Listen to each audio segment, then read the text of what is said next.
بسم اللہ الرحمن الرحیم۔ مرتے وقت انسان سب بھول جاتا ہے، لیکن ایسی دو ہستیاں جسے انسان مرتے وقت ہرگز نہیں بھولتا، جاننے کے لیے ویڈیو کو مکمل ضرور دیکھیے گا۔ عام طور پر یہ تصور کیا جاتا ہے کہ زندگی کے آخری لمحات میں ایک جنگ سی چل رہی ہوتی ہے۔ انتقال کرنے والے شخص کا چہرہ دیکھ کر یوں لگتا ہے جیسے وہ سو رہا ہو۔ چہرے پر بہت عام تاثرات ہوتے ہیں۔ ایسا لگتا ہے کہ موت کا عمل آخری سانس لینے سے ایک ہفتہ قبل شروع ہو جاتا ہے۔ اس دوران صحت متاثر ہونے لگتی ہے، جسم کمزور پڑنے لگتا ہے، چلنے میں دشواری پیش آنے لگتی ہے اور غنودگی طاری رہتی ہے۔ آخری لمحات میں کھانا پینا مشکل ہونے لگتا ہے اور کسی شخص میں طاقت نہیں کہ خدا کے حکم کے بغیر مر جائے۔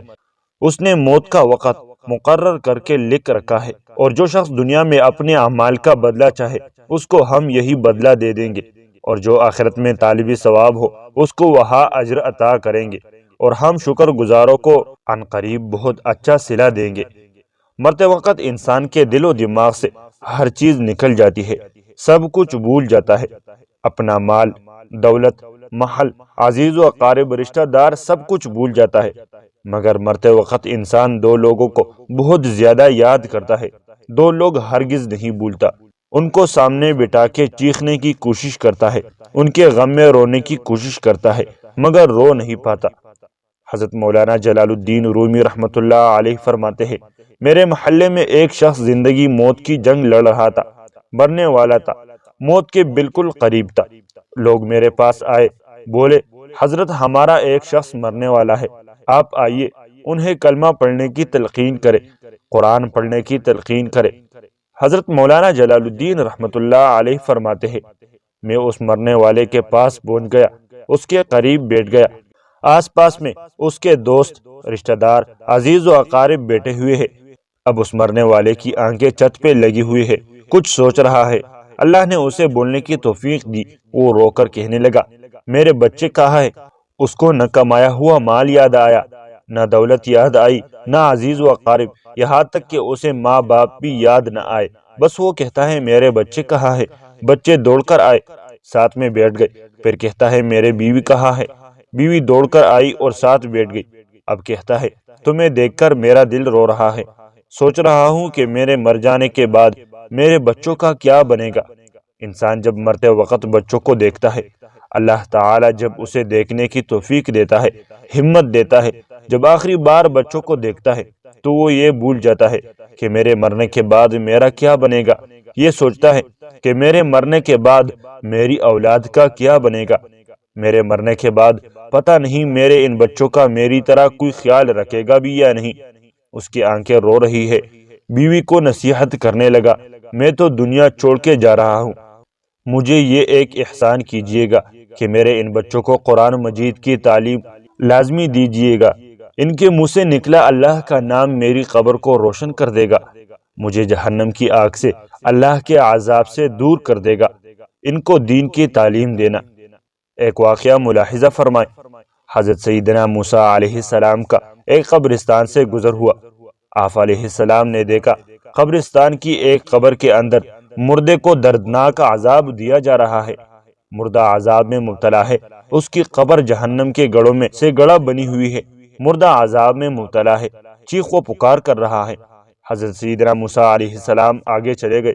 کام کرنے کے بعد واپسی جب اسی راستے سے گزر ہوا، آپ نے دیکھا وہی جہنم میں جلنے والا شخص جس کی قبر میں عذاب دیا جا رہا تھا، اب وہ شخص جنت میں ٹہل رہا ہے۔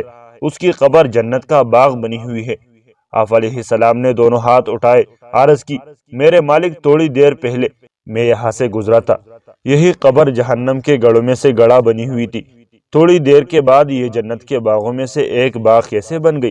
اللہ نے فرمایا، موسیٰ، یہ شخص جب مرا تھا، مرنے سے پہلے اپنی بیوی کو حاملہ چھوڑ کے مرا تھا۔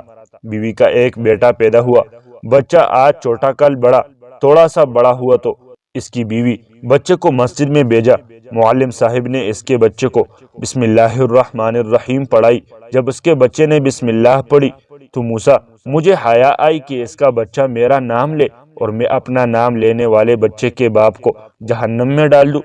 یہ میری رحمت گوارا نہیں کرتی، اس لیے ہمیں چاہیے کہ اپنے بچوں کو قرآن مجید کی تعلیم دے، اگر تم چاہتے ہو کہ تمہاری قبریں روشن ہو، عذاب تمہارے قریب بالکل نہ آئے، تو اپنے بچوں کو قرآن مجید کی تعلیم دینا۔